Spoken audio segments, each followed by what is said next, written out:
You're watching Oilers Nation Everyday with Tyler Yaremchuk. Your one-stop shop for all things Oilers.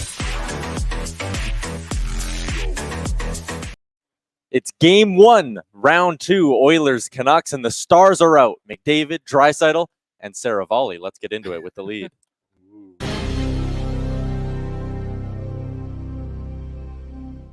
Taking the Sports Closet studio on the road, 3 locations in the Edmonton area, or you can check them out online at sportscloset.ca. We're live from Greta in Vancouver. Gastown, correct? That's what this area is called?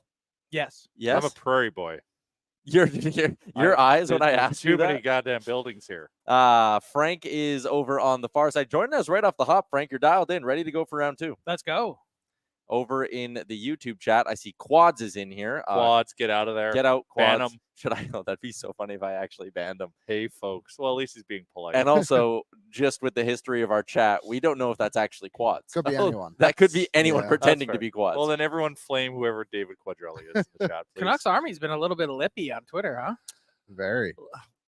Let them do their thing. Let Isn't them that the do their point? thing. Isn't that the point? Well, that is the point. And I'm saying, we can't reciprocate to the same degree because we have to have that edge. Because you have class. A hair more. You know who else was pretty lippy a couple of years ago? Flames Nation. And how did that go? How'd that work out? Yeah. Nah, it didn't go well for them. I think it involved a firing. Princey, did he drizzle on a truck? How'd that work out? Well, Note to self: do not pee on Oilers Nation truck. Frank is in fine form here. Shots fired. Yeah, shots fired. It is a Sherwood Ford Giant Game Day edition of the show, brought to you by Sherwood Ford the Giant and their fantastic service department, which I took full advantage of yesterday. Go to Sherwood Ford the Giant to do the show. Drop the truck off for an oil change. By the time I'm done the show, truck's done. Boom, drive it into the office. That's kind of quality service. That's good planning. Yeah, that is good planning. And I called the day before to make the appointment. That's what you get with Sherwood Ford the Giants. See, I'm a terrible planner. Yeah. And because they're so good, they just allow me to look like a good planner because they come to me. Makes sense. With the mobile service van, Mobile service. all of it can be at your disposal if you choose Sherwood Ford the Giant as your next dealership. For the Edmonton Oilers, game 1 tonight against the Vancouver Canucks. Interesting that there's been so much time off. I know people were joking in the chat that it feels like we're in the off season because the Oilers haven't played in 7 full days. Frank, the Canucks also haven't played in 5 days. What do you make of that scheduling? I mean, the Oilers finished off their series quicker. They don't get that much more of a break. It's funny because a lot of the belly aching has come from Stars fans, from Bruins fans saying, well, hold on a second. We go to 7 games here and these guys get 4 and 6 days off. And it's like, yeah, well, that's the point. You went 7. These other teams went 5 and 6. Is that the rationale they deploy to that? No, this is building availability, TV schedules. There's a lot of things that get packed into it. But the point is you run the risk of short rest when you go deep, which is another reason why I've been, emphasizing for the Oilers at any point over the last 20 years that you've won a Stanley Cup, almost every team has had one short series of the 4. You need one. It's not a nice to have. It's a must have. Mm-hmm. Look how refreshed and ready this team is going to be going into round 2. Oily Accountant wants me to ask you, who do you think the Oilers are eyeing up ahead of the trade deadline? But we'll see. Too soon. Next year's deadline, Taylor Hall. Taylor Hall, twice a retained, would be a reunion. great target next deadline. That would be nice. That would be a good I don't think that's out of the realm of possibility. Whoa. There we go. Boom. We got There deadline it is. talking. Frank Yeah. I think that's how. I've already heard some idle speculation. About Hell that. yeah. That's my Wow. article for the week. Yeah. There you go. William's good to go. We're gonna blow this way out of proportion. To your point about the rest, though, that's actually why today, we'll have fun today, but over at the rink, this is the most worthless morning skate anyone's ever been to. What are you going to possibly say after saying the same thing for the last 5 days? Not only that, but what are we going to glean from a skate that we otherwise wouldn't know? Yeah, it's kind of one of the challenging things, not that there are many in doing this. Like, we've now done 4 shows just being like, Yeah. Preview well, I time. guess a couple of them were like Preds or Canucks. But when you break down the Canucks so much, then this week it's just been, this is day 3 of being like, oh, what can they do against the Canucks? But our giant question for the day for our friends over at Sherwood Ford the Giant, it's very similar to what we talked about yesterday on Oilers Nation Radio. It was our big debate then. And Jay, I guess I haven't had a chance to get your answer on this. I'm interested to hear what you have to say about it, Frank. But it's, a lot of people are picking the Oilers in 5. A lot of people are picking the Oilers in 6. And it's kind of the whole, if anyone can make this a short series, it's probably Edmonton. The flip side of that, though, what should concern the Oilers the most about this matchup, Frank? Because you covered the Canucks Predators series. Yeah, I was at the first 5 games of the series. What I would say is the biggest enemy that the Oilers could have is themselves. Yeah. I think that's been one of the staples of their last few playoff runs is, do you get into crazy turnovers? And I'm not saying like the singles or doubles. Are you giving up the grand slam home runs? Are you taking stupid penalties? Are you getting involved in things you shouldn't be?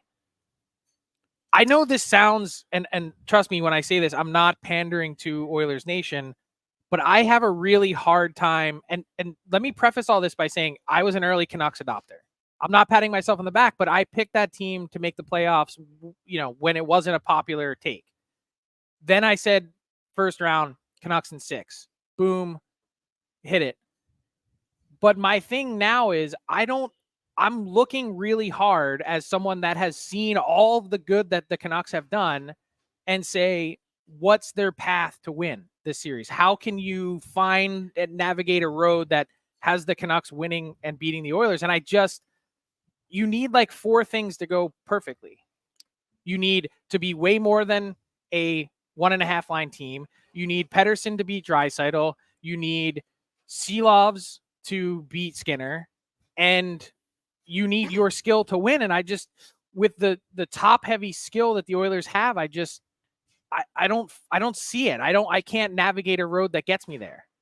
Yeah, and when we talked to Quads earlier in the week, he kind of lined up the same thing. He was like, if the Canucks are going to win this series in 7, you need, obviously, Elias Pettersson to be better. You need the power play to be better. You need to keep the Oilers off their own power play, because I don't think that's a matter of your penalty kill just magically figuring out the Oilers. I think you have to limit the amount of opportunities you give them as well. What are you most concerned about? So I guess the fear is, and to quote Sheldon Keefe, is to make sure Tocchet doesn't coach the Canucks to play a style of game that allow the Oilers to beat themselves.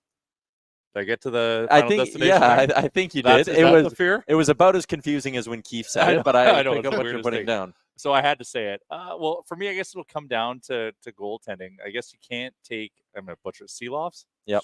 Yeah, Seelovs.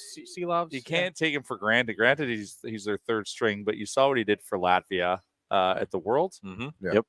So he can carry a team on his back. So that's going to be, to me, like the biggest kind of X factor in terms of whether this is going to be a 5-game series or a 7-game series. Am I a homer? Yes. Do I think the Oilers are going to destroy the Canucks? Yes. And in 5 games. I can't see any other way. I'm high off round 1. Yeah. They were able to show us that they can close it around early and not beat themselves like they did the previous 2 years against the Kings. So it looks like they've cleaned that up. They've learned to lose. So they know the importance of getting shit done pronto. I think one thing that's given me confidence in the Oilers coming into the series is every win in that first round was pretty different. Like they didn't just like outscore their problems the whole time. It wasn't 7-4, 7-2, 7-6. Yeah, it was kind of uncharacteristic, I guess you could say, from what we've known the Oilers to be. So that's why I'm confident for the Oilers. Is I think they're going to be able to dictate what happens out there. We can live in the uncomfortable of a low scoring game. Yes, you're going to have to. Yeah, because that's the part about the first round series between Canucks and Preds that I think a lot of people got wrong. They were like, this is Nashville gumming up the works, and that it was actually Vancouver trying to play that way. And I don't think people think about Miller and Pettersson and Besser and Hughes and all these guys that they have that are skilled, and they say, well, why on earth would Vancouver want to play that way?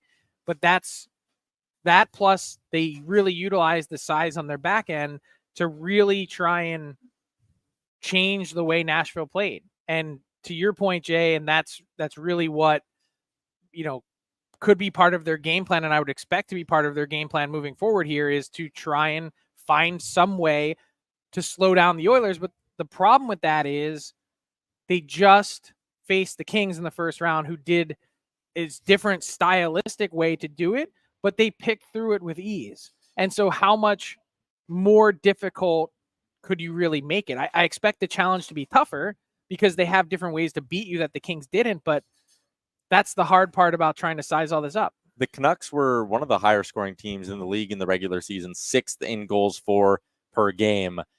Do you think, because if they wanted to get into a track meet against the Predators, they probably could have been successful. Nashville's a league average offense, and no disrespect to Forsberg and Yossi and all them, but that's not a forward group that strikes a lot of fear into you.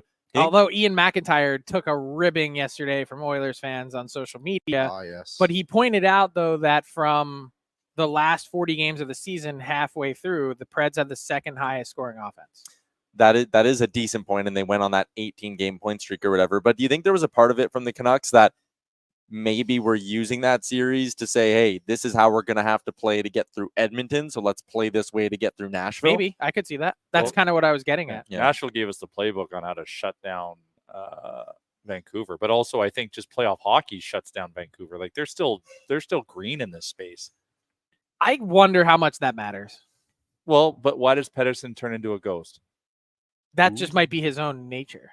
In playoffs to turn into a ghost, or just he's streaky? I don't know enough. Like I know he's. We good. don't He had a know good enough season. because no one really no one's really seen it. Is Hughes hurt, and like is that having an impact? Well, that should be part of our game plan, is make sure that he feels uncomfortable. Well, that's the one part about what Nashville did that I think the Oilers should really try and replicate is they physically punished Hughes and Hronek when they were on the ice. They were sending 2 upwards of 3 players on their forecheck, and they made life really miserable for him.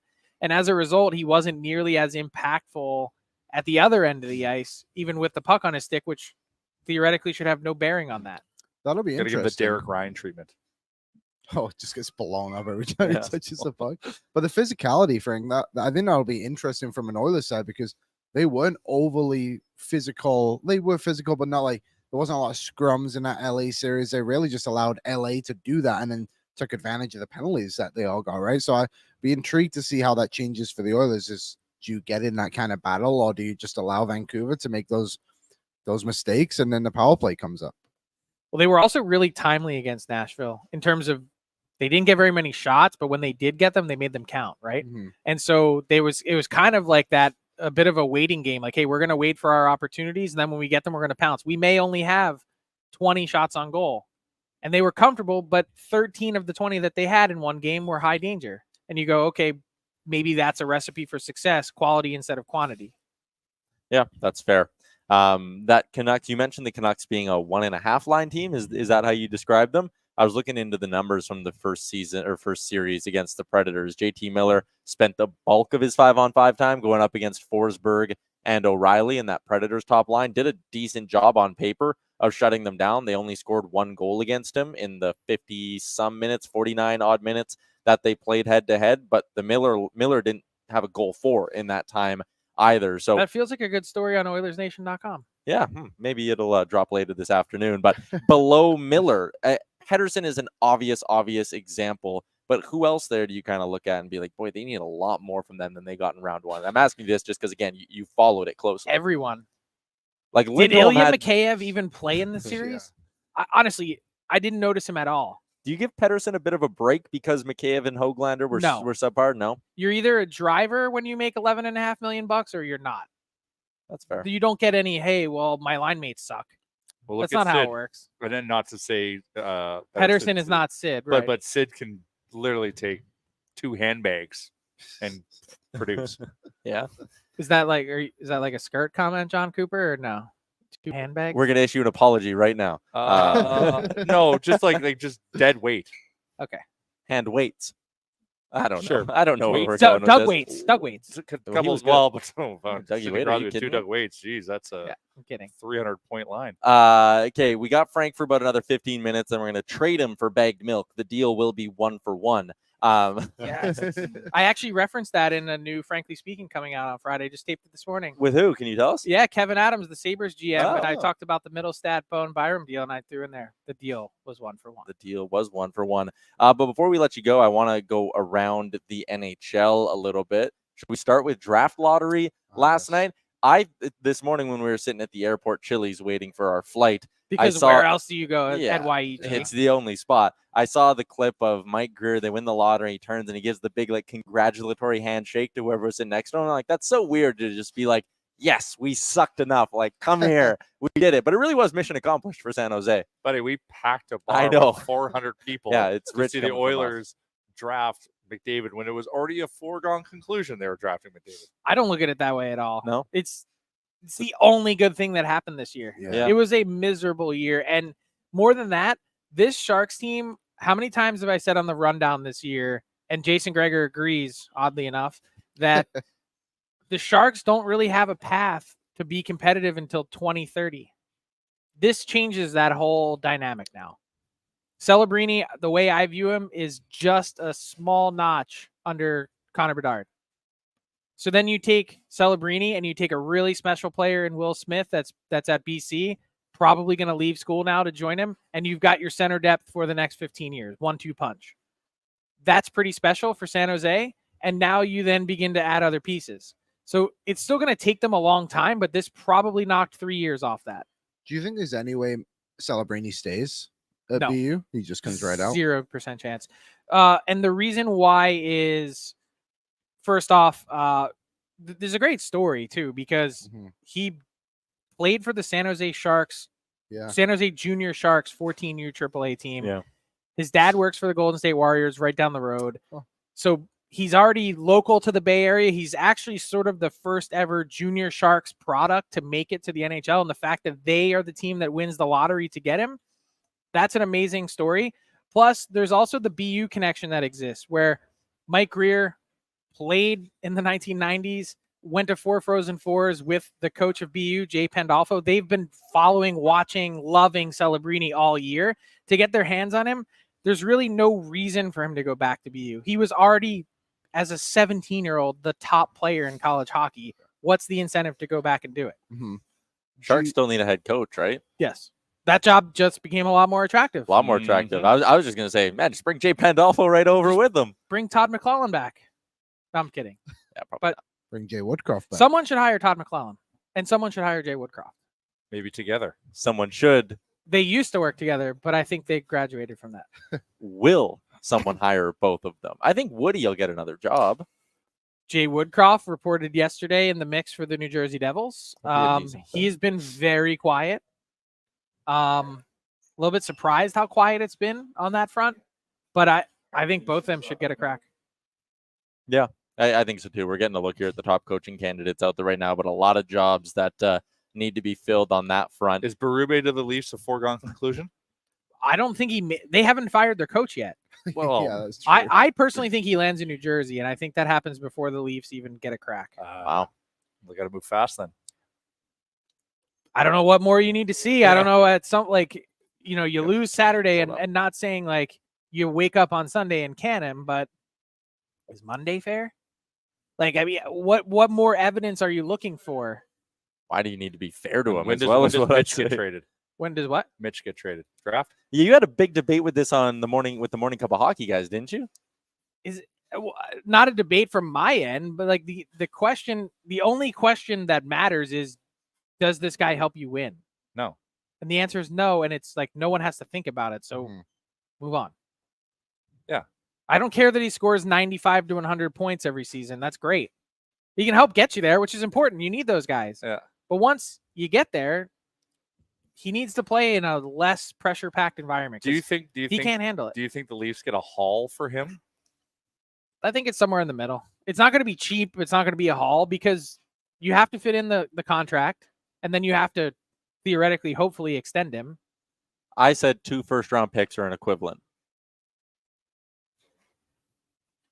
I mean, I'm not going to say no. I think there's plenty of other interesting, like, you know, someone had said to me straight up, Clayton Keller for Mitch Marner, who says no.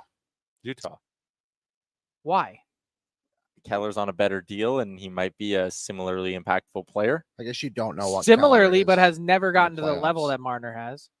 But Keller, replace Keller with Marner on the Leafs, And he probably does. And probably does, yeah. He's done a good amount with a lot less. What if they're able to keep Keller and bring in Marner. That's a different story. What do they have to give up? Just pick? Well, they have 9 They've million got picks. $1 billion picks. They've got cap space. They've got prospects, and now they have an aggressive owner. Because are they drafting Sixth. second? Sixth. Sorry, Sixth, yeah. I'm quoting the league I think we have it, draft board. It's so funny how when the slightest thing happens, and There's you always a got me, it's leaked draft board. Every year. every Dude, year. There's I always If it had- doesn't come from Saravalli, it's not legit. I had GMs quite literally messaging me yesterday, being like, "Is this it?" I'm like, "Why are you asking me? I don't know." I'm not there. They're like, "This is it, isn't it?" Like they're in on it. They're like, it's not just social media. Like they're like, "Hey, is this really what's happening?" And you're like, you feel like a flat earther though responding because you're like, "No, that's not. Like I saw how it operates. That's not how it works." And then It was very important that the draft did not line up, or the lottery didn't line up to how it was leaked. Very important. why is Can you that? imagine? Because Because it then it just would've gives been- everyone the fuel. Yeah. Like, Only it's- one thing switched. What was the one thing? Oh, I think in the pick, Ducks. Utah moved up to 2. Yeah, that was. Oh, the yeah, only yeah, difference. And then, sorry. but that's the first. This is the first time since 2010 that the draft order finished in the exact same standings as what the league was.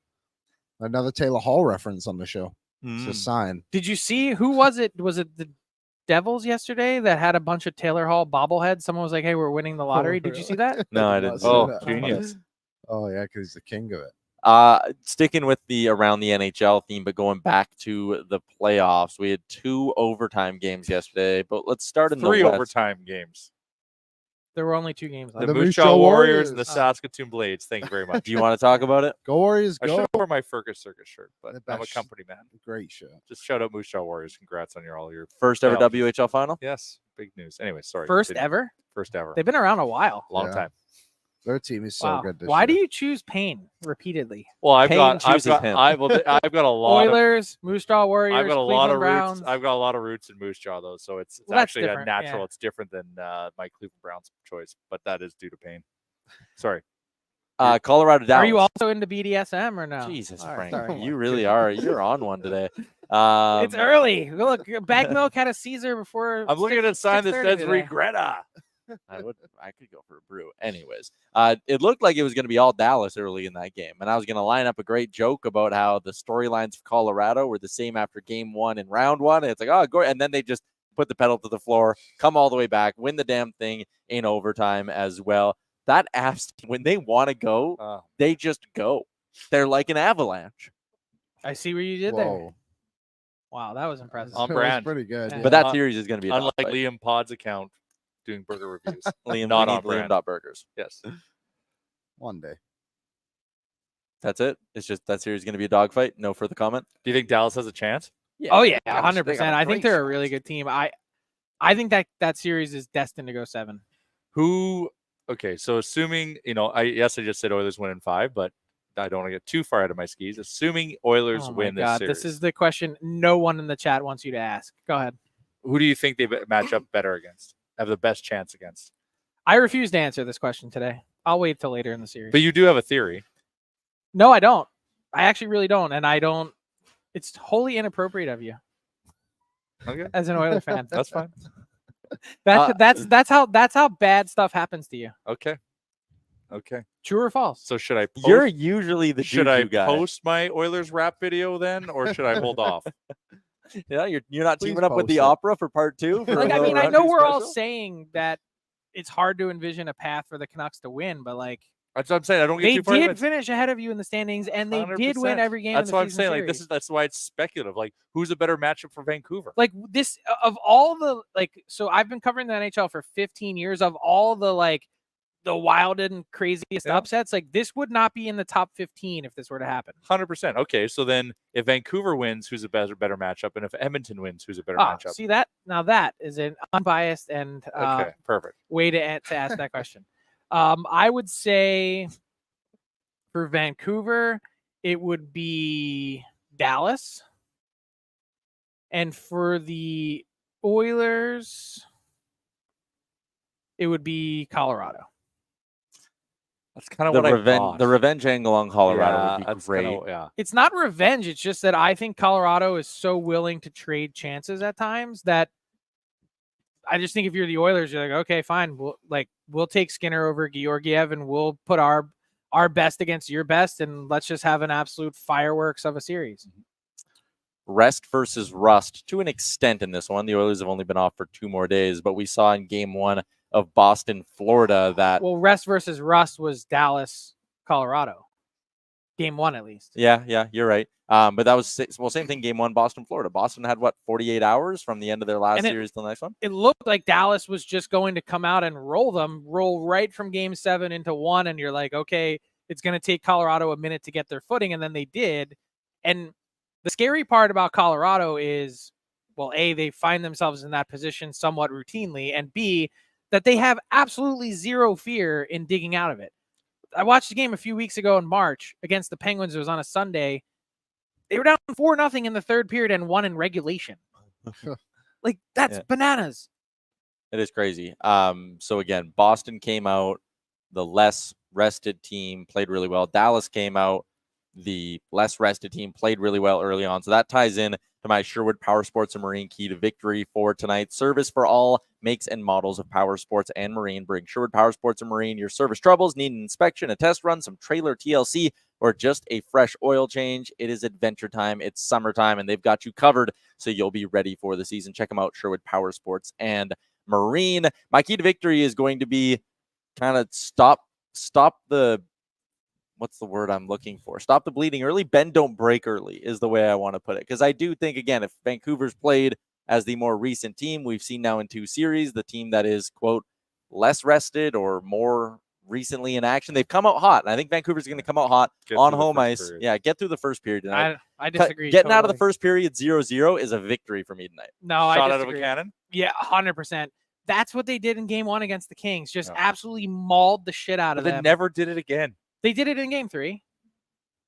Yeah, okay. They controlled most of game 3, especially right from Jump Street. And that was what was missing in game 2, is that they showed up and were like, yeah, we just beat the wheels off this team in game 1. We're good.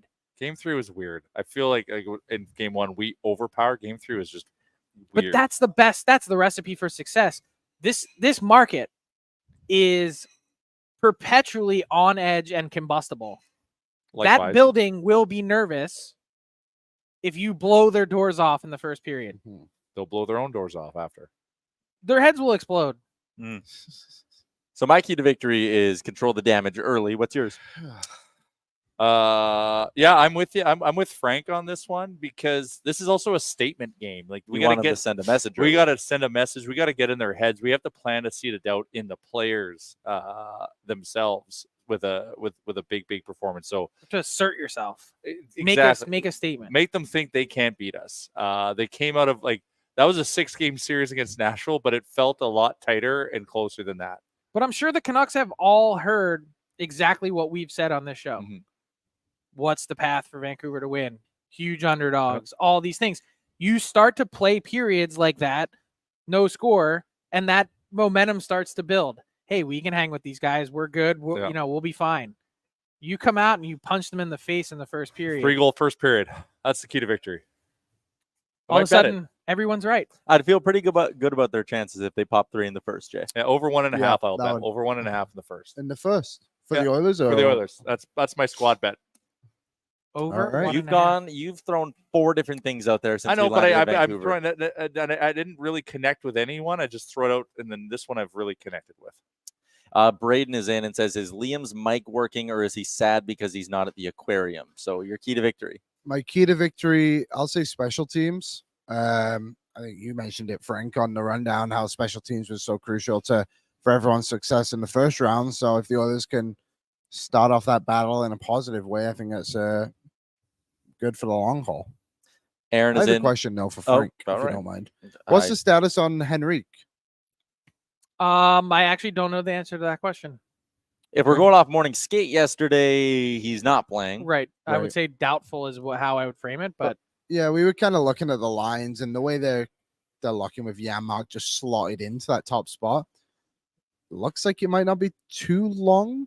Obviously, you said you don't know. Yeah, I never got the sense when I did check in a few days ago that it was like forever long. Okay. But I think, to me, just thinking back, like taking back a step back, again, not knowing exactly when he's coming back, but what does this say about the Oilers' deadline?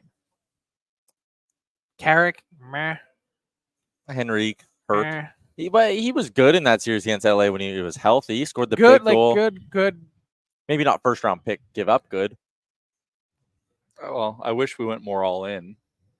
I did said more, it at the but time, and I'll anyways. say it now. I'd feel a lot better if Tyler Toffoli was on this roster. I don't know. I would agree, but like, who were the teams that went all in? Tyler at the Toffoli deadline? bounced in round Vegas one. went all in. They're gone. Winnipeg Winnipeg. gone.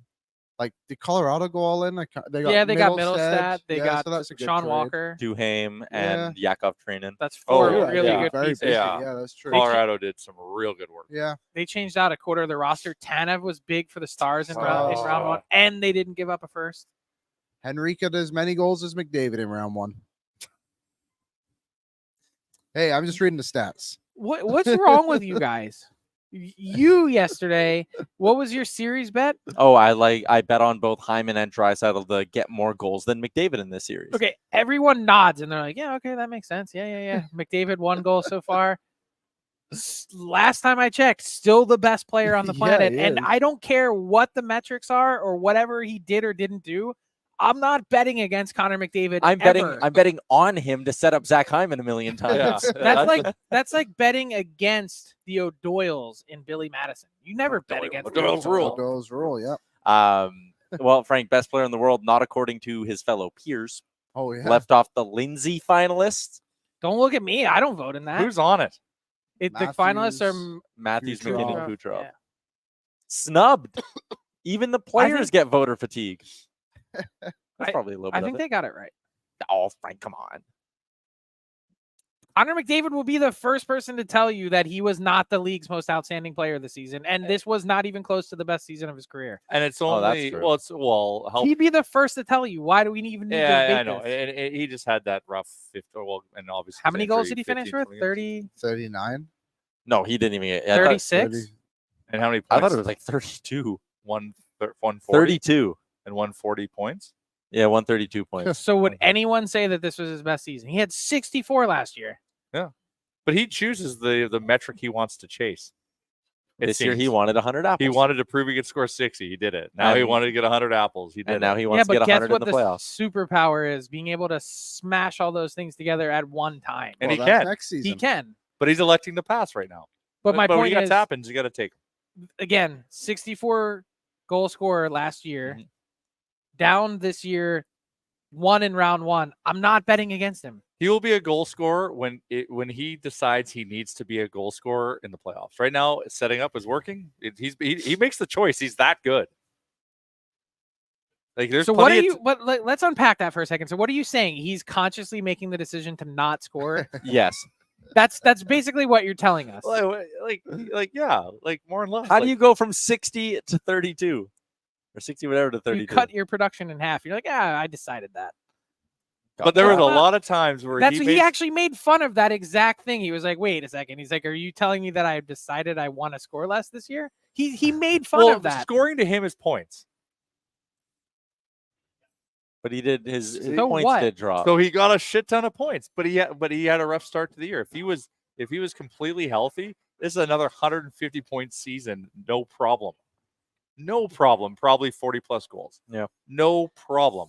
How big is it for the Oilers that they are, Henrique aside, they're healthy? Like we've seen them on playoff runs where Draisaitl's on one leg against the Flames. Darnell Nurse going into that series against the Avs a couple years ago had his hip all thrown out. Like their big guns, as far as we're concerned, are check, healthy. That's huge. That's one disappointing part for the Canucks for sure.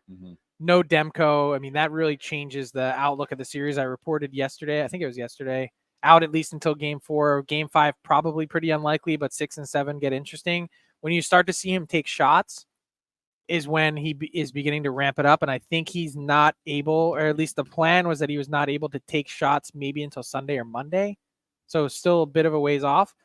But Demko, is Hughes hurt? Then people are asking, is Pettersson hurt? No one's whispered to me that Pettersson's hurt. So I think he's just been poor play. But That's a playoff flu. he's got the Marner flu. Is that what you're saying? Hey. It's got the gritty. So, oh yeah, Flip the that. gritty, and then you pull your hamstring. Like, oh, yeah.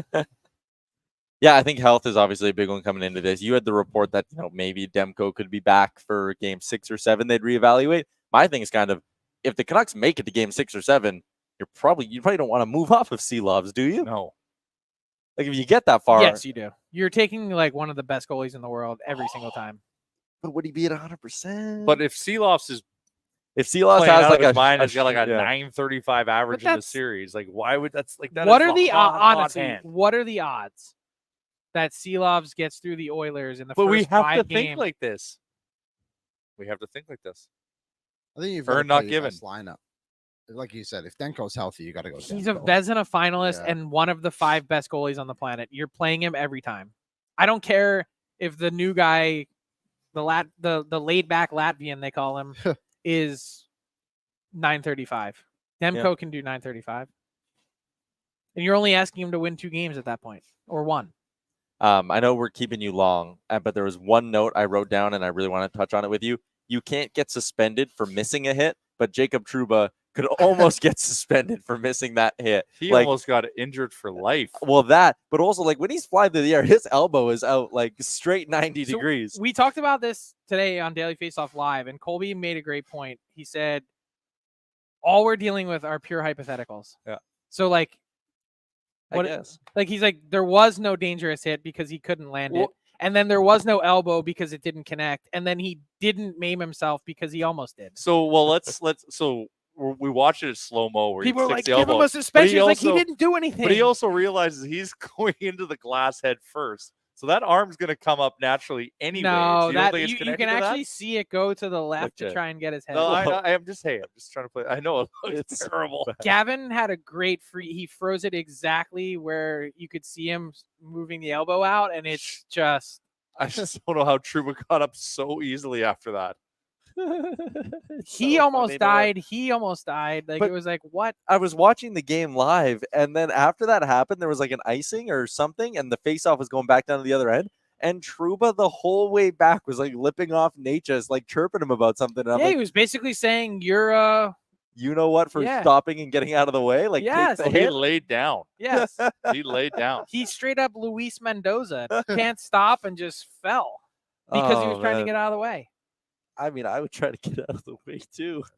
When Jacob Trouba's coming at you with that. But Oh, so man. he realizes that he falls, tries to adjust, and on his way through goes, and then He's just trying almost to get a piece dies. of him. Yeah. Anyways, that was a really good hockey game yesterday. I Yeah, it watched was the good. whole It's thing. it's gonna be a great series. I said before, I think Stars Avs is gonna be great. This one, I mean, the all Canadian part, I love, but could decidedly in the end be meh. I think it's An definitely. all Canadian series that is not going to be on Saturday night hockey night in Canada. That is wild. That's too. the power of the dollar in the U.S. I know. Decent point. More than that, I would just say Canes Rangers could be the next. Yeah. Even though it's 2-0, like I think that means nothing. All right. Because no one's lost at home.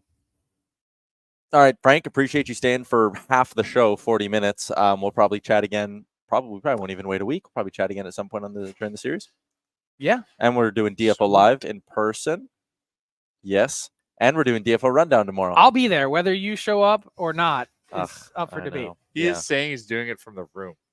I'm doing Rundown from the room at 6:30 Pacific. So Yeah. wake up, boys. Look, I'm not inviting you to have a sleepover, but I do have an extra separate room connected to my room. If Oh. you Sleep wanna over at move. Frank's. Then I would have a bed. Liam wouldn't have to sleep on the couch cushions, Tetris on the floor. Although that is the fun part of these trips, building the bed. It's the real puzzle to solve. Yeah, it you is. sound like bed. my kids, like building a fort. I'm building a fort. That's I great. built it for last time. And wasn't then I? he comes in, he's carrying his briefcase, and I am on a work trip. Do you want to give us a prediction for game one, Frank? Oilers 4-1. Oilers 4-1. Good game from Stu Skinner. All right. Frank Serval, Daily Face-Off on the Star Mechanical Guest Line, Edmonton's #1 plumbing and heating company. Thank you, Frank. See you guys. There you go. Star Mechanical, Edmonton's #1 plumbing and heating company for over 20 years. You can find out more about what makes them great over at starmechanical.ca. Residential, commercial, 24/7 emergency service. They really can do it all at Star Mechanical, and that's what's made them one of Edmonton's most trusted brands. Frank or bagged milk? Hello, Mr. Bagged Milk. The seat is very warm. I'm channeling the Saravalli caboose. He was also spicy too. Are you feeling the breaking news like rushing into your brain, sitting on his throne? Well, what I'm planning on doing actually over the course of the next couple of days is I'm going to pin him down somewhere and I'm going to steal his phone to see what's actually in there. That's the plan. I for love the to week. see the contact list. To start texting. And I wonder if he has like code names. I bet it's just straight up Gary B. That's what he calls him, probably. Yeah, does he have nicknames? Yeah. G Gaz? Bizzle. G Bizzle. The commish. The Commission. The commish. You sat and just hung out behind the scenes, and we'll call that our green room. I was green also chair. producing for you. I hooked you up with a radio hit coming up a little bit. I got a radio hit now at 2 o'clock. Yeah, Pacific. 2 o'clock Pacific. Shout out to our boy Min Dalawal. Yep. You heard us chatting about this series, the matchup, and all of that. What are your nerves like heading into game one of this series when it comes to the Oilers' chances against a Canucks team? Edmonton's been off 7 days. Vancouver's been off 5. What do you think? I want the Oilers to hit the ice with purpose. They got the rest. I was listening to Frank talk about how important rest is in the playoffs. I agree with that. I just want them to go nuts out from the first shift. I want them to dominate. I don't want them to sit back. Yes, it's a road game. Yes, Rogers Arena is going to be bumping, but take the crowd out of it. There's going to be a lot of Oilers fans in there tonight too. Give them something to cheer about. I think if you put the Canucks on the ropes early, they're going to crumble. And I think the Oilers have the skill to do it. I want another game 1, another game 3 like we saw against LA. Quick start, early goals, kill them with fire. Let's ride. I want to dig into the Charm Diamond Center's YouTube chat for a little bit here. Charm Diamond Center is proudly Canadian owned and operated since 1972 with more than 85 locations across the country through Charm and their sister brands. You can check out their large selection of Canadian lab-grown diamonds, mined diamonds, and you don't have to pay until 2025 with their instant in-store financing. OAC. OAC. What does that mean again? On approved credit. Hey. For more information, go to Tyler's learning. charmdiamondcenters.com. We got one in here from Hamish who says big 6'4". Hamish? Yeah, it's dare you. definitely Hamish. I'm half Scottish, so I'm offended. Well, he said big 6:40 a.m. shout out from New Zealand. I usually only get to catch the podcast after, so shout out to Hamish Welcome. for tuning in. Up bright and early in New Zealand. 6:40. 6:40. That's good living time. Up and at 'em. Early bird, they say. Captain Felton, Stanley Park pitch and putt Friday. Maybe do it tomorrow. Maybe tomorrow if we have I time. love Stanley Park. I also love Stanley Park. The aquarium's there, Tyler. Oh, It that's is there. How far is it from where we are right now? A bit of a walk, right? It's on the other side of the bay. That'd be there. a bit of walk. Yeah, Yeah. that's fine. We got Quick that. Uber. Well, we got get over legs. there. Oh, we can walk. It's fine. 2 We can feet in a walk. heartbeat. It's 27 degrees. There's here a nice tomorrow. brewery in Stanley Park. There's lots it's to do. great. I once read a book in Stanley Park. Wow. What Yeah. book? It was called Big Sam. It was about Bolton Wanderers. He was Oh, the I thought it manager was- of them. I thought it was Sam Gagne's autobiography. No. Soon. Soon. Sean Oh, says he Sam loves the prediction. Sean loves the prediction from Frank. He's putting $100 on Oilers to win 4-1. That seems very, very bold. Wow. That is Hey, man. Hope you juicy. hit because that is going to be delicious. Very, very much so. Bye, Frank. Frank is going with sales guy Jared, who said he was going to get us beers, and now he's leaving. That was Wow. an Very interesting decision upsetting. from him. The oily accountant is in and says, got to start Dry and Kane to start the game, set the tone with some hits and a goal. Evander Kane, I thought, had himself a really, really good first round, considering all the drama and certain things that were, again, he came out and said the injury. That led to a whole thing. But then on the ice, I thought he was vintage Evander Kane, and we honestly didn't see that for like 40-some games in the regular season. So he's clearly battling some sort of an injury. He didn't skate these last couple of days, but it's expected that he's going to be ready to go tonight. And he is, it's a cliche kind of conversation, but he is an X factor for this team. And going up against Vancouver, they have guys who will get under your skin. Dakota Joshua, Connor Garland, Tyler Myers, Nikita Zadorov. I think having Kane be vintage Kane, both in the goal scoring department, but also in the pest department, is going to be massive. Yeah, he was really good in the first round, like you said. But one thing I think will be interesting about this round with Kane is, does he engage in that stuff like you just suggested? Like, does he need to? Like, I don't think you need to do that to get the best out of Evander Kane. I think, I want him in there. Yeah. I want him in there. Playoff too, Kane but he involves also- that element. He should be focusing I don't on know. Quinn Hughes Yeah. Yes. and Hronek. But what I Well, thought he did want really well in them the to first. engage it. Yeah, I agree with that. But what I thought Kane did really well in the first round was he was laying the body, he was hitting, he was skating, he was forechecking, but he also knew where the line was. Yeah, that's what I mean. He didn't cross the line at all against LA, but I want him hitting the Yes. defense. Yeah. I want Evander Kane flying around, throwing big hits. Their defense, specifically Quinn Hughes, he's a small dude. If you can catch him with enough of those, it will affect him through the series. Yes, and clearly he's feeling the effects from the Nashville series. The narrative that this Vancouver blue line is huge and should be intimidating is so interesting to me because the Oilers blue line is just as big, if not bigger than them. All 6 of them together are bigger than what the Canucks But have to put. Can we do the math? Can we do a graphic It of is how like tall the they Oilers are? have Yeah, no but okay, defenseman but- under 6'1". Yeah, we need to stack them all on top of each other, Eric. Yeah, but Myers knows how to hit, and he's looking for the big hit. Yeah. Zadorov knows how to hit. He's looking for a big. We don't have any defenders that look for the big hit. Nurse does. I wouldn't say Nurse is a great hitter, and that's not even the knock. Ekholm will kill people. Ekholm can. He doesn't often, though. He doesn't often. No, he picks his spots, though. But Tyler Myers and Zadorov are looking for that. Yeah, but I Nurse appreciate Kempe in our that series. defensemen Yeah. who can be physical and also play the puck. Like I think I would. Those But I'm two talking about guys- the physicality side. Yeah, I suppose, but I think we can just play around those Like- guys. Like Zadorov was in that series. Connor against the McDavid looks Flames. at Nikita Zadorov, and all he sees is a giant orange pylon. He just Yeah. skates under his arms in his triangle. He whatever he wants. Like Zadorov's a non-factor against Connor McDavid. Yeah. This game is really throwing me off. There is a variety of things going on there.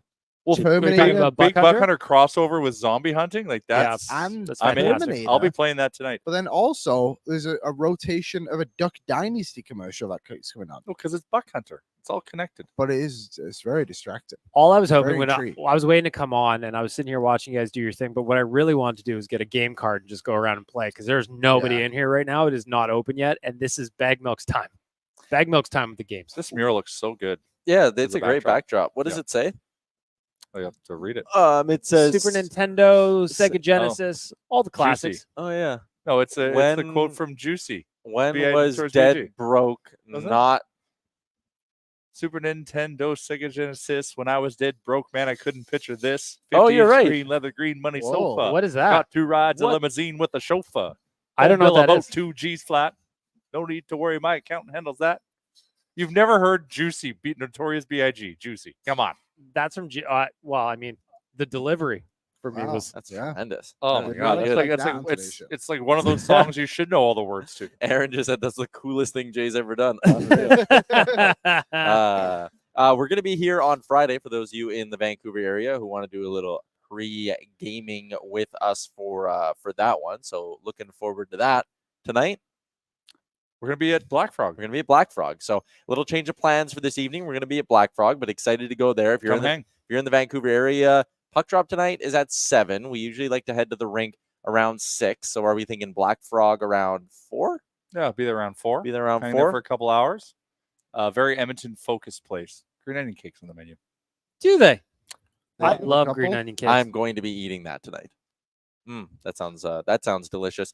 Gentlemen, I want to get into some betting talk as we do when we're on the road. We're going to build up a squad bet, but we also have the Betway Game Day Betting Challenge right now with our friends at Betway. You can get a $200 free bet if your first bet loses. How does it work? Well, you place a bet with no minimum amount required, and if the bet loses, you will get a refund up to $200. You can then use that money to go bet on your favorite sports. This offer only available outside of Ontario. How do you sign up? Well, create a new account by scanning the QR code that is on your screen right now and then redeem your bonus. A free bet up to $200 if your first bet loses. Let's start with the Betway Game Day Betting Challenge, gentlemen. Through round 1, that would be 5 games for the Edmonton Oilers that we covered. And do we have a standings? Liam, do we put together an updated graphic? Yeah. Do we? Maybe not. Oh, we It's do. right there.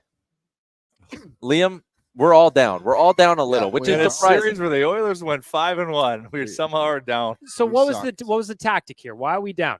Choose hunting. So Tyler went double puck line. I went double puck line one game, didn't hit. Jay went under last game, It didn't hit, and I went McDavid goal. and it didn't hit. And that didn't hit. Tonight, Liam, you're riding with big number 29.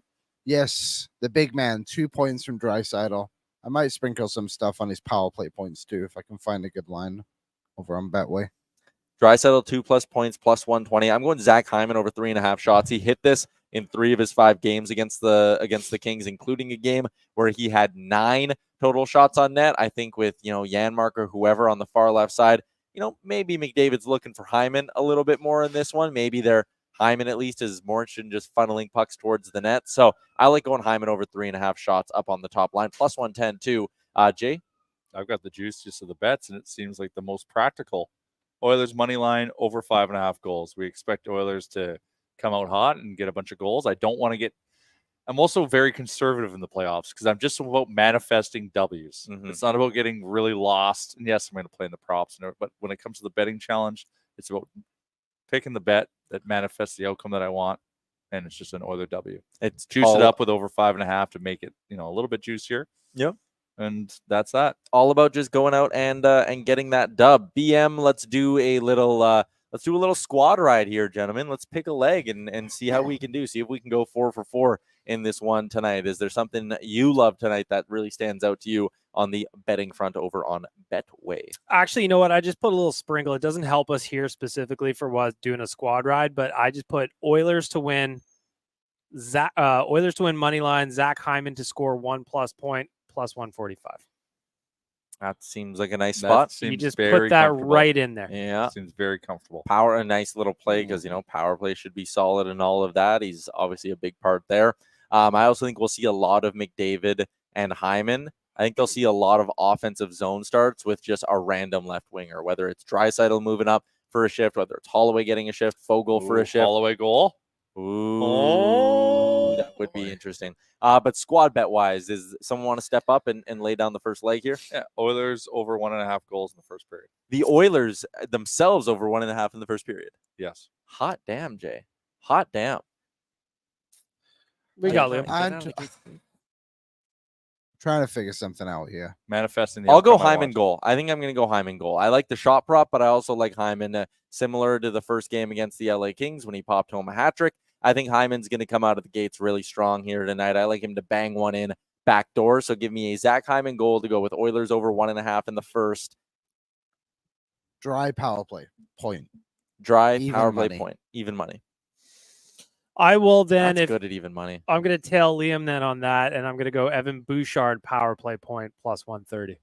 There's a good amount of correlation here in everything we're betting. Like there is a chance if in the first period it goes Bouchard, Draisaitl, backdoor Hyman, boom, it's in.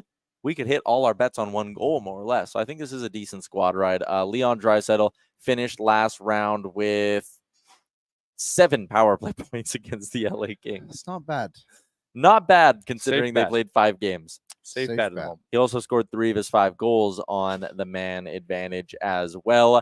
You guys know when the Oilers play the Kings, I like to give out my rat list every year. Let's talk about the Vancouver Canucks and who we think we're going to get absolutely sick of by the end of this series. Talking to Quads earlier in the week, I brought up Dakota Joshua just because I could see him scoring a big goal and being an absolute pain in the ass. On top of it, Quads followed up. He said Connor Garland is going to be a guy who you absolutely despise by the end of this series. Is there anyone on this team who you guys think you're just going to be totally sick of by like game Hoglander. 2? Why Hoglander? He can be he can be annoying. I'm going to say JT Miller. He already annoys me. We haven't even played yet. Yeah, I was going to say Miller as well, especially if he's going to be the one who shadows McDavid. I think we can see ourselves getting pretty frustrated. I with hope him. Connor Connor goes zen and lets JT Miller hook and grab and claw because we'll torch him on the power play. That's how he's going to stop. Connor will. It's just can Liam. Yeah. If there's that matchup. Can Liam. And will the refs call it? That's a big one. I've kind of hit that on a handful of shows and pods this week. It's like similar to LA, how the refs want to call this series will have an impact on how the games go. Not to say like the Oilers proved in round 1, they can win a game where there's one power play aside. They did it in game 4. I also think they get their percentage chances of winning shoots way up if there's 13 power plays in a game or 8 power plays in a game or whatever it ends up being. So Sam Carrick is in. Pedersen is a known diver. Do we have a Canucks fan in here right now that said this show is making him appreciate Quads and Harm even more? You're welcome. It's because Quads has got the mustache right now. He's got the Big Dave mustache. I want to see him in person. Oh, I need to see this. Is he popping turtlenecks too? Well, he's got to. That's kind of his vibe. Yeah, I like That's it. kind of his Yeah, vibe. the Big Dave mustache. I saw it yesterday on Canucks It's Conversation. a shame something to behold. it's a shame he's a Canucks fan because I do really enjoy the person. We could convert him, I think. I don't think it would be a hard push. He did say he thinks the Oilers will win the cup at the start of the year. He did also say said he thinks the Oilers are going to win this series. Yeah. Mm-hmm. Maybe he's trying to do a reverse jinx. Could be. He's crafty. He works in mysterious ways, Big Mhm. Dave. Yep. Let's continue the game preview with our lineup report for our friends over at Douglas Mattress. You can order yours today at douglas.ca/Oilersnation. They're handcrafted in Canada, ensuring the highest quality materials and fastest delivery to you. I've been sleeping on a Douglas for months. Getting out of it today at 4:30 in the morning was not fun. I could have stayed in there for another handful of hours. Right now, every mattress order comes with a free comfort sleep bundle. You get 2 memory foam pillows with pillow protectors, 1 luxurious cotton sheet set, and 1 mattress protector free with any mattress order. Support a locally owned and operated Edmonton company and order today at douglas.ca/DFO. To the Canucks fan in the chat, I think you should get yourself on a Douglas, and you should you're going to need to fall asleep easily after the Oilers beat the hell out of your team over the next handful of nights here. To emotionally recover. Yeah, emotionally recover, emotionally recharge on a Douglas. For the Canucks, top line, JT Miller, Brock Besser, and Pius Suter is going to be who's lining up for them. JT Miller had himself, a solid series in the opener, and I also think he's going to be the guy tasked going head-to-head with Connor McDavid. If you talk about someone who I think Oilers fans might get sick of, if Miller can successfully shut down 97 at 5-on-5, you are going to be sick of him because it probably means he's getting away with murder. He's going to be clutching and grabbing and whacking him and doing greasy shit after the whistle. JT Miller is going to be a massive factor in this series if the Canucks are going to have success. Yeah, and I'm not normally one to talk about this type of stuff, but if he plays like a rat and the refs call it the right way, then we'll beat him on the power play. So rat away, JT. That's what I say. The second line for the Canucks, it's going to be the bounce back line, or the line they're hoping can bounce back. Elias Pettersson with Nils Höglander and Ilya Mikheyev. The third line is another interesting group. I would expect this trio to see a lot of Leon Draisaitl. It's Dakota Joshua, Elias Lindholm, and Connor Garland. Elias Lindholm came through with the 1 big goal for the Canucks in round 1. Maybe a Connor Garland, Derek Ryan fight. Or Nuge tunes him up. Ooh, that'd be great if Nuge can get into it. Nuge would fight anyone in that lineup. Teddy Bluger, Phil DiGiuseppe, and Sam Lafferty are the fourth line. On the blue line, it's Quinn Hughes with Philip Hronek, Carson Soucy with Tyler Myers, and Nikita Zadorov with Ian Cole. One thing that stands out to me here, not that any of them are exceptionally poor skaters, but when you look at that bottom 4 group there, Connor McDavid can burn those guys. If Connor gets skating downhill, he can walk every single one of those bottom 4 D-men. Outside of Myers, but even not that far outside of Myers, they are all playing like relatively even minutes. Yeah, they really do. Even Hughes, like you would think playoff time, you're playing your number 1 D-man a lot more. Hughes' minutes are actually down on average about 90 seconds a game compared to where they were in the regular season. So they really are going with a balanced approach on the blue line. I am intrigued to see if that ends up changing, though, because, again, you might want your more trustworthy guys to go out there against Connor and Leon. I don't wonder if we see a spike up in Hughes and Hronek usage with the Canucks having last change for games 1 and 2, Yeah, that'll be interesting. I don't know, like that blue line just doesn't worry me that much. Like obviously that pairing of Hughes and Hronek is really good, but I do think the Oilers' speed is just going to be such a factor against them that they're going to struggle to find the matchup in some points. As long as we bring our boots. Yeah, that's really could be it. Because like I don't think LA's defense is overly mobile, but I think they skate better than players in that group. Like, I think so. Matt Roy, Gavrikov skates really well. Mikey Anderson moves better. Doughty moves well. Jordan Spence is on that. Who's the other? Spence was very noticeable. I liked him a lot. Englund was really the only bad skater. Yeah, and even he's not awful. He's big, but he's kind of like what these guys are. He's a prick. Arthur Silov's going to be the starter for Vancouver. Regular season and playoffs, he has played a grand total of 12 NHL games, just 12 starts in his career. That actually makes me nervous just because it's like he doesn't know any better. He's so new that he just goes in there and vibes. And he's a 938 in his playoff appearances, right? That's what I see. Yeah, 938 against the Predators in 3 games, a 170 goals against average. Had that big shutout for the Canucks in their clinching game back on May 3rd. The lineup for the Edmonton Oilers is expected to start with Connor McDavid centering Zach Hyman and Mattias Janmark. The second line is Nuge, Draisaitl, and Evander Kane. Third line, Dylan Holloway, Ryan McLeod, and Corey Perry. Warren Fogle is on the fourth line with Derek Ryan and Connor Brown. Playoff Connor Brown. I'm in. I'm so in on this. I want nothing more tonight. If a genie popped up through one of the machines at Greta and said, Tyler, you can pick one goal scorer this evening, I would probably pick Dylan Holloway, but Connor Brown would be a close second, damn it. I want to see him do something good. I want to see a big Connor Brown celebration tonight. I want to see him work his way into the lineup and not leave the lineup. There's a nice story to be had there. There where is. He shows up in the playoffs and is a factor. Yeah. Then it'd be like that. Then the regular season was all worth it. Is he? Sorry, who was the fourth line? Brown, Ryan, and Fogle. Fogle. That's an interesting group, man. That's two wingers that can move pretty well. Derek Ryan, Mr. Dependable. Like, I like that fourth line. I didn't know work hard tonight. Yeah. And that is the minimum request from me for Fogle Connor needs Brown. to. We need playoff Fogle. We've not seen playoff Fogle yet. I just don't have standards for Connor Brown anymore. And that sounds like a really negative thing, but like we went the whole season of being like, tonight's the night. It's going to be hard for him to be disappointing tonight. I'll say that. Go out there. I'm going the Work other way. hard. This is his Pisani moment. Really? He is being summoned by the gods to step in a spot that is difficult. He has not played yet. Connor Brown, give it to me, buddy. Sally TV said we should toss Pisani in Henrique's spot. Just actually play Fernando Pisani. Yeah. Yeah. Just by the way, a minute ago, Chris Knobloch did confirm that Henrique is out, and it's going to be Connor Brown in the lineup. Did you for say the Edmonton upper Oilers. or lower? Like what's It's the lower speculation? leg. Lower leg. So like ankle sprain. Yeah, something like that.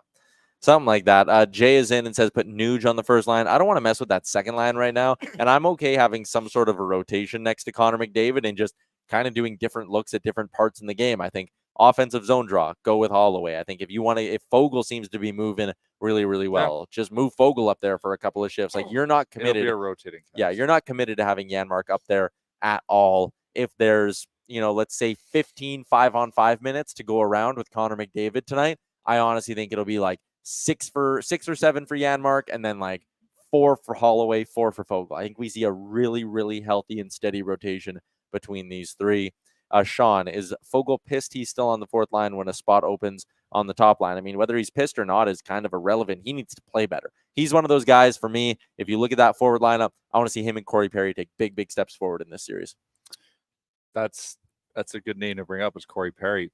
If we can get some playoff Perry action too, he can be a big factor. He should be our rat.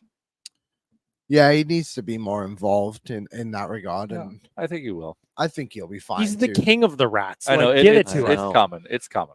It's coming. Problem was, it felt like the refs were kind of on him in the LA series. Like he wasn't getting away with anything. He took those 3 minor penalties. One of them was him just falling, but like, that one time he went to the net and kind of did I think it was an accidentally on purpose fall into Talbot.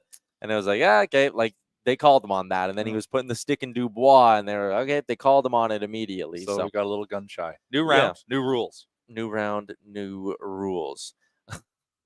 Not reading that from Mainlander Tim. Just gonna keep it moving along. Dacky is in. Fogle's work in the corners will come up huge for us against Vancouver. Sean, that's what's great about this team is we rolled through round one with not our whole team playing their A game, and I think that's a really, really good point as well. There's actually room for the Oilers to be better than they were against the LA Kings, and they still finished off that series in 5 games. Maynard is in and says the Blue Jays are winning.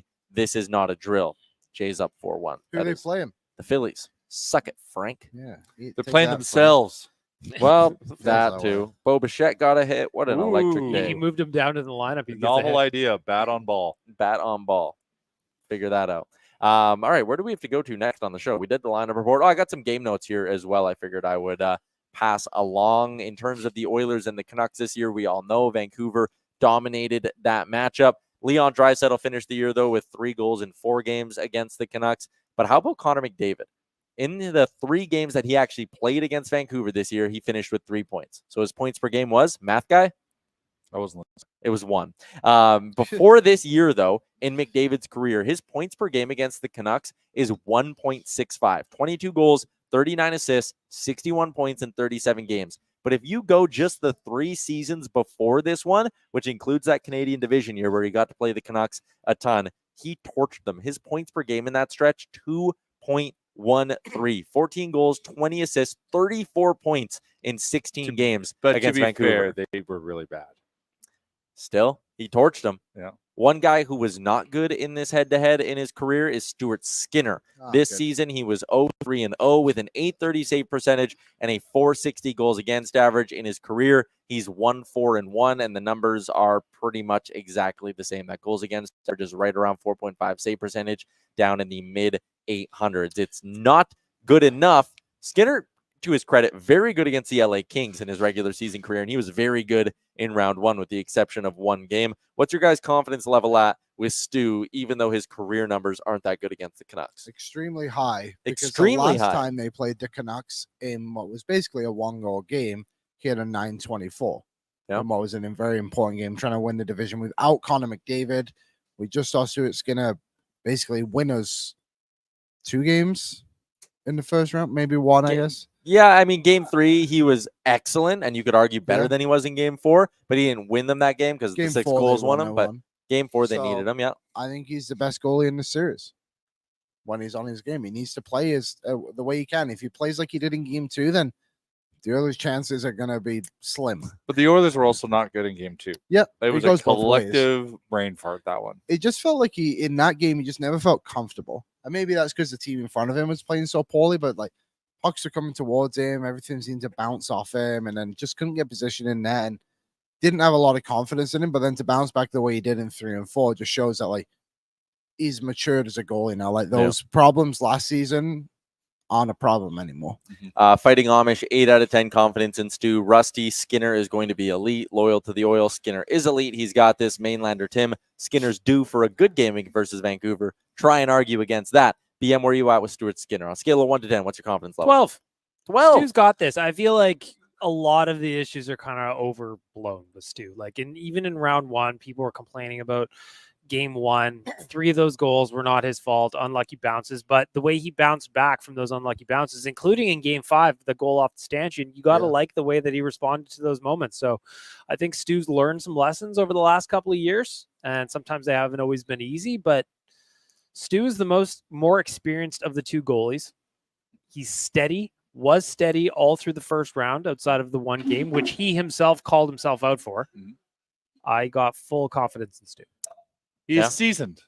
He is seasoned. He has got seasoning. It's one thing that was said before that we talked about with Seelovs is that like he is fresh to the league and all that, and like probably has nothing to worry about. It's like, yes, but in the same breath, if the Oilers get on top of him early, then he's also not been in that situation many times before too. So you got to expose him. Like the Oilers do have the better goaltender in this situation. And like Stu said back in whenever it was when they played Vancouver, I think it was November, I have to be better than the other goalie at the other end of the ice. That's my only goal. He has to be better, and I think he will be better. Pettersson is in, by the way, for those wondering. I know he missed yesterday because he was sick. Bo says hopefully Pettersson can continue to be a ghost. Jay says, is Elias mentally in? And I think that is a fantastic question as well. A flu of the mind.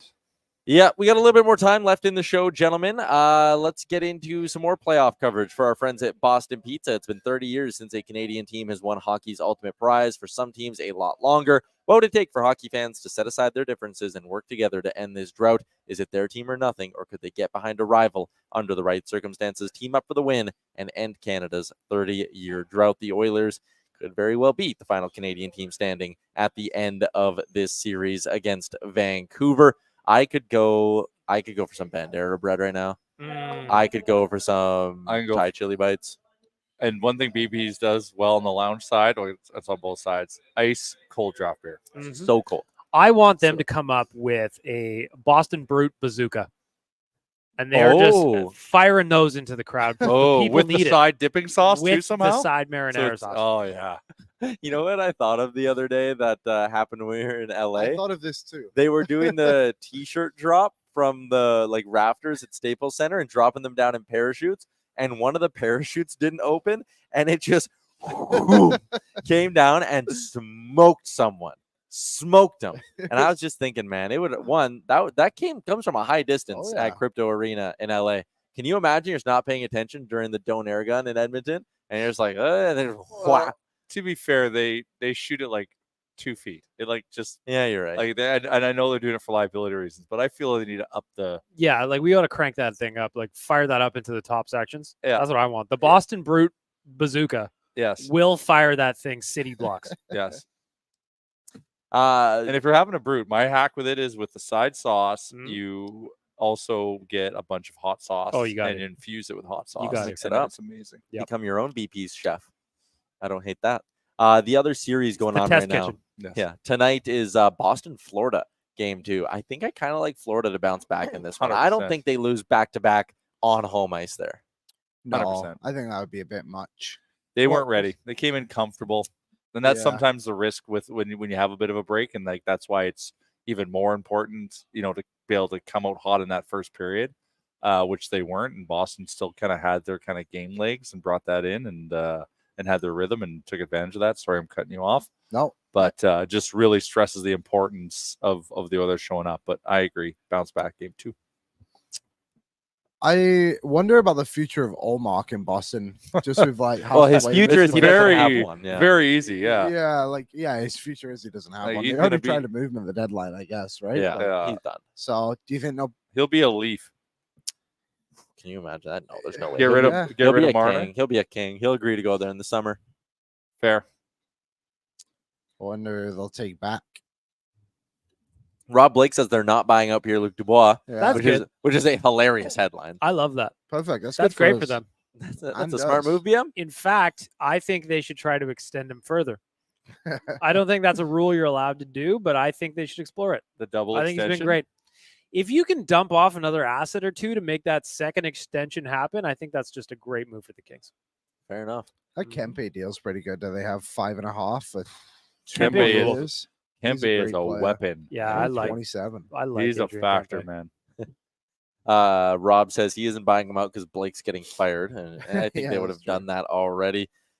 Florida gentlemen sweep. I give Boston and Swayman specifically a little bit more credit than that. I don't think it's going to be a full gentleman sweep. I give Swayman the credit. Tomorrow, Rangers, Canes, Colorado, Dallas. What was your answer to the question you wanted Frank to answer? Like, which team do the I Oilers- just asked which. I team couldn't think believe you asked that. Why? I was sitting over there stunned. Job's not finished. I said I don't want to get ahead of my skis, but just like speculatively, do you want to do that? But then he said what he said, so then I rephrased it. That's fine. Still, job's not I'm finished. just curious of like what. Yeah, Job hasn't even started That's yet. what I mean. Like, I can't even No, think about it. I'm 100% with you on that. Yeah, I mean, speaking of getting ahead, Mattias Janmark in the chat. I'd love for the Rangers to get eliminated so we don't need to play them. That is miles down the road. We are a long ways. We're a long ways. I just okay. actually the only team I don't want to play is Florida. I'm going to get to our boy. I look forward to game 1. Our boy Waz dropped a great stat in the chat. The Oilers roster has a combined 1,101 games played in the playoffs. The Canucks have 574. Double. He counted those all individually, by the way. He was going- Fingers and toes. Took them all day. And he went through every game. We one. watched every game. Yeah. That's actually, again, almost double the playoff experience. I think that does speak to something. Like we've talked It with has Frank to. about that in the past. I think this Oilers team really has learned from their lessons of the past. And that's why I'm more confident in a solid game 1 than a game 1 letdown. I think that the Oilers they've seen more stuff come their way, and I think that they have to learn the lessons from it. And the LA Kings series is a good example. It went from 7 to 6 to 5 games. They're learning their lessons. They have to win in different ways. They can't all be run and gun. It can't all be a track meet. Sometimes you have to grind out an ugly one, and the Oilers did that in round 1, and I think they'll probably have to do it at least a time or two in round 2. What are we expecting from the crowd tonight in Vancouver in relation to us? It's not going to be good. No, it's gonna be spicy. I don't know if it's gonna be It's not going to be hateful or just Oh. spicy. I think it'll be hateful. I I think we'll get some legitimate hate. Okay. I don't know, I don't man. know. Like I think there's also going to be a lot of Oilers fans in there. That's fair. Well, but not a lot. Well, not like we're at Monolith Arena, but there's going to be more Oilers fans here than in LA. 5%, 10%, I'll give you 10. 1,800 Oilers fans here tonight. Yeah. Yeah. Yeah, I can I'd see give you it. Just because 10%. I can see it. Yeah, 10%, but that's the max. I don't know, man. We'll see. Well, we travel well. I know we travel well, but there's also in the playoffs, there's only so many tickets you can buy. Yeah. We travel well, and also I think there are a lot of transplants living in Vancouver. That's right? what I'm A thinking. lot of Agreed. Edmontonians, Yeah. a lot of Albertans who are big. Like if Oilers Captain fans. Felton's in the chat, he's probably been singing the gospel of the Oilers since the moment he landed in Vancouver. Yeah. Probably. Yep. Dangerous Wade says that 8-year-old angry Canucks fan is going to fight Tyler. That was a very cringy video, but the Oilers side of the fan base has been getting flamed for some somewhat cringy videos as well. So that's another side of this thing that How dare you be unbiased? I'm just saying. I wasn't a. Just Like, I like stop that- releasing musicals. Yeah, or don't do Tyler, it. if you music see that videos. kid, you punch him in the face. I will never hit a child. I'm kidding. Do not do that. What? Why that? But I would never hit a child. I would never hit someone else's child. Lots I don't going have on a here kid. today. Oh, that's good. See what I did there? Somebody said 8:20 puck drop because the game's on ESPN. By the way, yeah, I just Yes. assume every puck drop is 20 minutes after the posted time at this point. But yeah, probably an 8:20 Mountain puck drop. Our boy AB has got you covered with pre-gaming. That thing gets going at 7 o'clock, and he's going to be doing it live from Greta in downtown Edmonton, our party spot for the game. If you are looking for somewhere, not just pregame, not just postgame, but during the game as well, Greta's got you covered. Arcade, bar, street food. It is all absolutely top notch. And you can see Aaron and the boys, Pat Puff. Brett's going to be there. I'm sure Waz is probably hanging around tonight was as already well. there. Waz is Yeah. probably already. Waz is Practicing the football game. Yeah, trying to get better. the football game's in the back But he's corner here. weirdly getting worse. Mm. But Greta is your spot tonight, pre-gaming with Boardsy and then Oilers Nation After Dark as well, which is good. Again, Greta, our watch party just first comes to first serve, right? Can you reserve tables and stuff? I don't know. Maybe It's first come, Uh, first serve. People are Thanks. asking. Just get there early. Just get there early. I think they do take a certain amount of resos. It's got to be small though. Yeah, so no, like it's just get small. there. Plan No, to no, get get there there. early. 100%. Post up early. Have yourself something to eat. And just so that there's no confusion, because I saw in the chat when we were talking about what we're doing today, we're in Vancouver right now. Yeah. Yes. We're going to the game tonight. Yes. Greta's got some crazy event going on tonight, so we are having our pregame party at Black Frog, which is an Edmonton-owned bar, so we want to support fellow Edmontonians. Yep. So tonight, people in Vancouver going to the game, let's go pregame together at Black Frog. People in Edmonton, go see the crew at Greta downtown. On Friday though, we will be here for game 2. We will be at Greta in Vancouver. Playing games. Playing Doing a games. pre-game show. No pre-game show tonight, just your standard 1 hour pre-gaming with Maybe an Boardsy. Insta Live. Maybe an Insta Live. Keep Maybe it locked an on the Insta Live. Instagram. We'll see. We'll see what we end up getting up to. This up in for we have a bunch. I love that Canucks fans are just dropping and giving Yo, us the views. The welcome. Hootens, Seelovs, Prob sweeps this up in 4 TBH. Yep. If the Canucks sweep the Oilers, I'll eat cat food again. Well, hopefully we don't have to see that. There's no way a second cat food bet comes true. I agree. You already So- paid. You already paid the Paid debt the of the pipe. first one. I just You're good love with the how cat food how gods. confident Canucks fans are. That's what I like. That's That's what I like. yeah. I'll And it's a drink it in. weird confidence too. I get they won the division, but like, did you watch your team against Nashville? They won the division, but like the Oilers also gave them a 2-month head start. And they That's almost true. And they lost almost it. caught them. So again, It'll if be a you're good series. if you're in It's gonna be a fun Edmonton, series. yeah. If you're in Edmonton, Greta. If you're in Vancouver, Black Frog. If you're in St. John's, Mainlander Tim says his house is open. Let's go. Yeah. 11 over. or 10:30 puck Fridge drop. is probably full of dildos. Oh, he's got all the Mhm. dildos and they're ice cold. Yeah. Just the way Tim Tyler, you're likes it. fired if this bet comes true. Oilers fans never overconfident. Tyler's fired. Yeah, saw that one. The cat food is stronger than the Oilers. I don't believe that at all. I don't believe that at all. 11:50 puck drop out for our boy Mainlander Tim. You're a good man, Tim. You're a Dave good Lund man. says we're throwing out bad juju. Yeah, maybe we're a little overconfident. No, we're No, not. it's Job's not Kid. done. Job is not done. Job This not is done. a huge game. The Oilers have to come out, play simple hockey. They got to be out. shot out of a cannon. But like, our- don't try to force plays through. No. Be jacked up, ready to go, hit the ice with speed. I want to but see like, a lot of And if physicality. they're not feeling it, then make them feel it. simple plays. Don't give it up at the blue lines. Mhm. Get a save, crash the net. Let's do all that stuff. Yeah. All the love- cliches. Clear out the rebounds. I love this from Lance. Overconfident or a realist? 1,000%. 1,000%. Oh, good There are a question. lot of tangible areas of this game where the Oilers have a massive advantage. We just have to execute. Just gotta Execution is key. If we play our game we should get a favorable outcome. Yep, I like that as a key to victory. Just execute. If the Oilers are at their A+ and Vancouver's at their A+, this game will not be close. We are about 7 hours away, exactly 7 hours away from puck drop. I know our internet's kind of starting to get a little dicey here, so we're going to wrap this bad boy up. Big shout out to Frank Saravalli for swinging around for the first chunk of the show. Everyone in the Charm Diamond Center's YouTube chat, you were great. That is a wrap on a Sherwood Ford Giant Game Day edition of the show, live from Greta in Vancouver. If you are in Vancouver, Friday, we'll be here at Greta. Tonight, though, Black Frog. Join us, cold one before the game, and then we will march to Rogers Arena for Oilers and Canucks Game 1. We'll be back tomorrow, noon Mountain Time, with hopefully a victory edition of the show. Enjoy the game. We'll chat with you then.